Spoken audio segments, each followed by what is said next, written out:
Walt Disney, A Brief Biography. Walt Disney was an American entrepreneur, film producer, voice actor, writer, and animator, who is regarded as one of the most important figures in the cultural history of America. He is now considered a national icon. Disney is also considered a significant figure in animation history, having introduced several developments in the production of cartoons. Walt Disney was born on 5 December 1901 in Chicago, Illinois, to Elias and Flora Disney.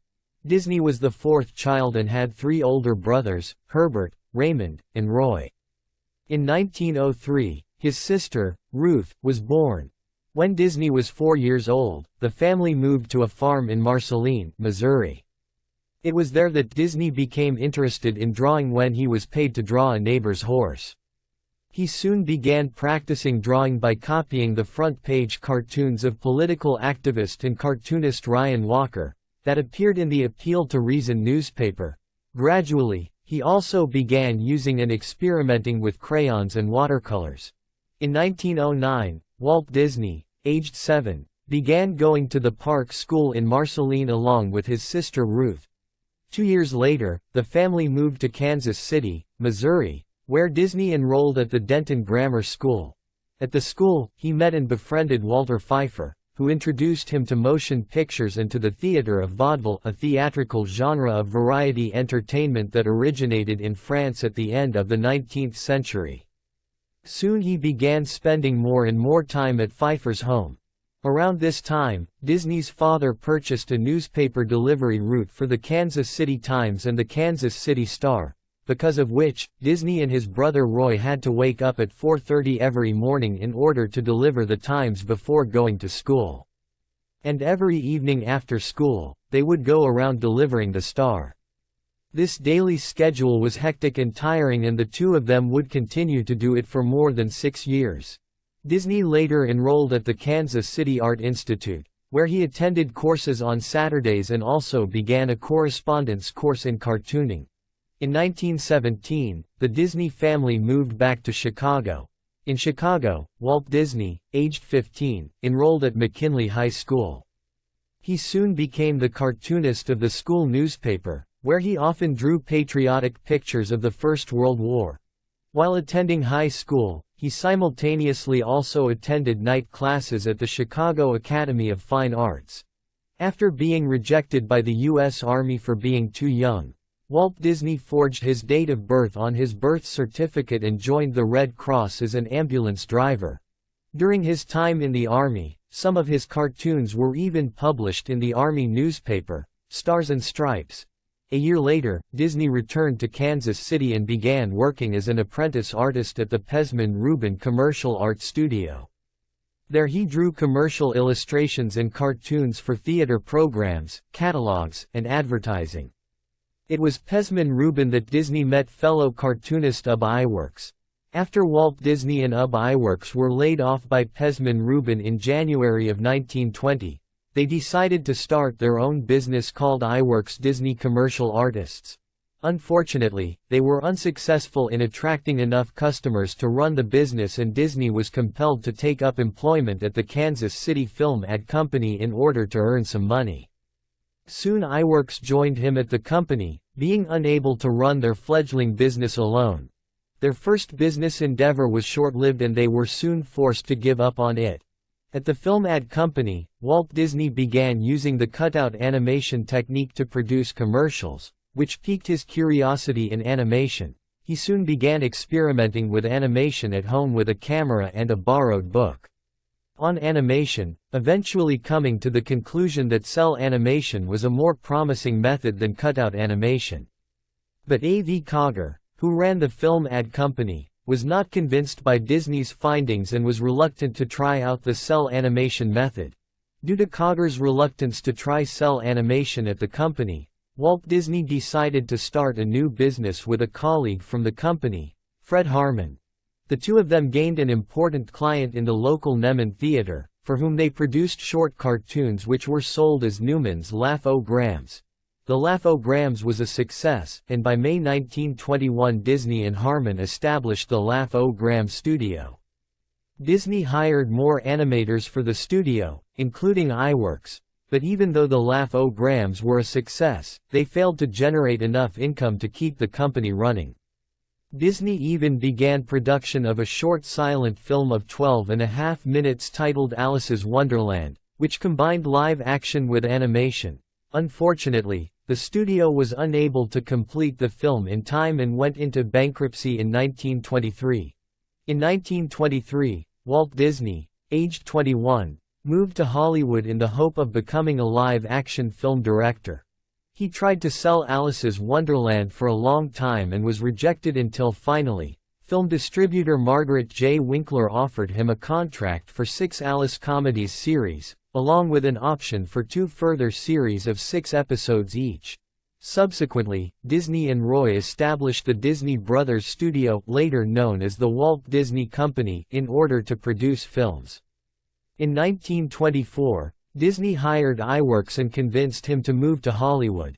In July 1925, Walt Disney married Lillian Bounds, an ink artist he had hired early that year. The couple would go on to raise 2 daughters together, Diane, born in December 1933, and Sharon, who was adopted in December 1936. Lillian provided great support to Disney while managing the household, but showed little interest in films or in the Hollywood social scene. By 1927, Walt Disney was tired of producing the Alice series. He now wanted to get rid of the mixed format and experiment with all animation. Charles Mintz, who was by then handed over the distribution of the Alice series by his wife Winkler, asked Disney to provide some new material to distribute through Universal Pictures. Disney and iWorks created Oswald the Lucky Rabbit and tried to negotiate a larger fee for the production of the Oswald series. But instead, Mintz sought to reduce their fee and even convinced many of the artists who worked for Disney to work for him directly. Disney also found out that the intellectual property rights to Oswald were owned by Universal Pictures.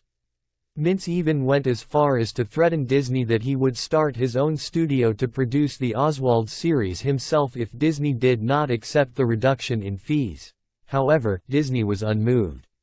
He refused the ultimatum and chose to split with Mintz, losing most of his animation staff. iWorks chose to stay with him. After losing Oswald the Lucky Rabbit to Universal Pictures, Walt Disney and iWorks created Mickey Mouse, who would go on to become the most iconic character in animation history. Disney made a few provisional sketches for Mickey Mouse, but it was iWorks who revised and designed the character, making it easier to animate. Disney provided the voice of the character. Around this time, Disney was slowly beginning to distance himself from the animation process. In May 1928, Mickey Mouse first appeared as a single test screening in the short film Plane Crazy and then again in the Gallopin' Gaucho. But both short films failed to land a distributor. The same year, Mickey Mouse made his 3rd appearance, often considered his first proper appearance, in the short film Steamboat Willie. The film was produced by Walt Disney Studios and released by Celebrity Productions. Disney used synchronized sound in the film, thereby creating the first post-produced sound cartoon. He soon signed a contract with Pat Powers to use the Powers Cinephone recording system. Cinephone became the new distributor for Disney's early sound cartoons. These sound cartoons soon became quite popular among the audience. Walt Disney hired composer and arranger Carl Stalling to improve the quality of the music in his cartoons. Together, they created the Silly Symphony series, a series of musical short films. The Silly Symphony series and the Mickey Mouse series were both highly successful. But Disney felt that Pat Powers was not giving them their rightful share of profits, and so he tried to negotiate with Powers for an increase in payment, but Powers refused to do so. Instead, Powers signed iWorks to work for him directly. iWorks' absence provoked Stalling to resign, as Stalling believed that without iWorks the studio would close down. In 1931, Disney had a nervous breakdown due to these setbacks and overwork. He and Lillian decided to head off to Cuba and cruise to Panama for a long holiday so that he could recover. After losing Powers as the distributor of his cartoons, Walt Disney signed a contract with Columbia Pictures to distribute the Mickey Mouse cartoons. The Mickey Mouse series became extremely popular not just in America but internationally. Disney Studio also produced Flowers and Trees in 1932, in full-color 3-strip Technicolor, as part of the Silly Symphony series.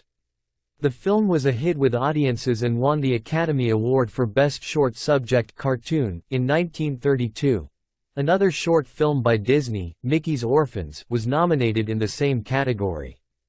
Disney also received an honorary award for the creation of Mickey Mouse. From then on, all Silly Symphony cartoons were produced in color. The following year, Disney produced The Three Little Pigs, which was also a hit among the audience. The film won Disney another Academy Award in the short subject cartoon category and since then has been regarded as the most successful short animation of all time. By the year 1934, Walt Disney had grown tired of producing formulaic cartoon short films. He now wished to create a feature-length cartoon that he thought would be more profitable. In view of this, Disney Studio began the long production of the musical fantasy film Snow White and the Seven Dwarfs based on the German fairy tale. The film took longer than expected to be produced and was 3 times over the budget. Many in Hollywood speculated that it would bankrupt Disney. In December of 1937, after almost 4 years of production, Snow White and the Seven Dwarfs premiered to great critical and commercial acclaim. It was the first full-length traditionally animated feature film and the first Disney animated feature film and became the most successful motion picture of 1938. By the following year, it became the most successful sound film made to that date. As a result of the tremendous success of Snow White, Disney was conferred with another honorary Academy Award. Snow White's success heralded one of the most productive eras for the Disney Studio, often referred to as the Golden Age of animation. In 1940, Disney Studio released 2 more animated films, Pinocchio and Fantasia, both of which failed at the box office, resulting in them falling into debt by early 1941. To tackle the financial crisis, Walt Disney started the company's first public stock offering in 1940 and even implemented heavy salary cuts, which resulted in an animators' strike that lasted for 5 weeks. Many animators left the studio, while many others had a strained relationship with Disney from then on. After the U.S. got involved in the Second World War, Walt Disney established the Walt Disney Training Films Unit to produce instruction films for the military such as aircraft production methods and 4 methods of flush riveting. The unit also produced propaganda productions, including an anti-Nazi short film in 1943 titled Der Führer's Face, which ended up winning an Academy Award. However, Disney Studio ran into more debt when their 1942 feature film Bambi failed at the box office and incurred heavy losses. Toward the late 1940s, Disney Studio reduced their production of short films and instead concentrated on animation and live-action production, for financial reasons. In 1948, Disney began the production of a series of live-action nature films called True Life Adventures. The first film in the series titled Seal Island won the Academy Award in the Best Short Subject (2 Reel) category in 1949. By early 1950, Walt Disney became less involved in the production of animated films and began concentrating more on entirely live-action feature films such as Treasure Island (1950) and The Story of Robin Hood and His Merry Men (1952). But the company continued to produce full-length animated feature films such as Cinderella (1950), Alice in Wonderland (1951), and Peter Pan (1953). Disney also began to think of other ventures in order to expand his empire.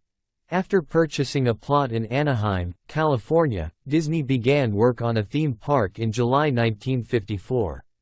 A year later, Disneyland was ready to open. The opening ceremony was broadcast on ABC, which attracted around 70 million viewers. Disneyland was designed and built under the direct supervision of Walt Disney. It was designed as a series of themed lands linked by Central Main Street, USA, and included Fantasyland, Frontierland, Tomorrowland, and Adventureland. And these lands were linked by a narrow-gauge Disney Railroad. Disneyland was an immediate success. A month into its operation, it was receiving over 20,000 visitors a day. By the end of the first year in operation, around 3.6 million visitors had visited Disneyland. In 1954, ABC broadcast Walt Disney's Disneyland, an anthology consisting of animated cartoons, live-action features, and other material from the studio's library. The television series was highly successful in terms of rating and profits and led to Disney's first daily television program, The Mickey Mouse Club, which was also a hit. The television show was accompanied by merchandising of comics, coloring books, and other items connected to the show. Disney also established his own record production and distribution entity called Disneyland Records after the theme song of the 5-part miniseries Davy Crockett, called The Ballad of Davy Crockett, became an international hit, selling around 10 million records. In the late 1950s and throughout the 1960s, Disney Studio continued to produce classics such as Sleeping Beauty 1959, 101 Dalmatians 1961, Mary Poppins 1964, The Jungle Book 1967, and Winnie the Pooh and the Blustery Day 1968. In 1965, Walt Disney announced that he would develop another theme park called Disney World, later Walt Disney World, a few miles southwest of Orlando, Florida. This park would be a larger and more elaborate version of Disneyland and would include resorts and golf courses. Disney World opened in October 1971, 5 years after the death of Disney. In November 1966, Walt Disney, aged 64, was diagnosed with lung cancer, which was mostly a result of his being a heavy smoker for much of his life. He was treated with cobalt therapy but to no avail. In late November, he felt unwell again and was rushed to the hospital. On 15 December 1966, 10 days after his 65th birthday, Disney died of a circulatory collapse caused by cancer. 2 days later, his body was cremated and his ashes were interred at the Forest Lawn Memorial Park in Glendale, California. Since his death, Walt Disney is considered one of the greatest and most significant cultural icons of America.